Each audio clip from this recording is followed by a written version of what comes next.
की ज्यांचा आतापर्यंत काहीच अभ्यास झालेला नाही, त्यांच्यासाठी काय स्ट्रॅटेजी आहे? मग यांना बेसिक मॉडेल असा असतो की सगळ्यात पहिले समजा की तुम्हाला किती अभ्यास करायचा आहे, तो लिहून काढा एका पेजवरती आधीच्या रात्रीच की आधीच्या रात्री मला एवढं उद्या संपवायचं आहे.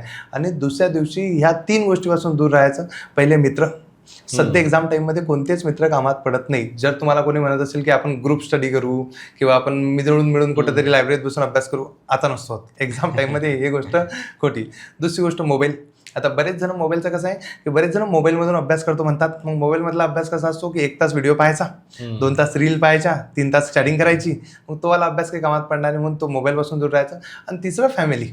आता तुम्ही म्हणता फॅमिलीपासून कसं दूर राहावं लागतं, कारण बऱ्याच घरांमध्ये असं आहे की गप्पा खूप चालतात. आता नॉर्मली माझ्या घरातली कंडिशन सांगतो. मी जर माझ्या मम्मी पप्पासोबत गप्पा करायला बसलो होतो ना 10वी तर आमच्या 3-3 तास 4 तास गप्पा चालायच्या, कारण त्यांचं असं म्हणणं होतं टेन्शन नको घेऊ, होऊन जाते.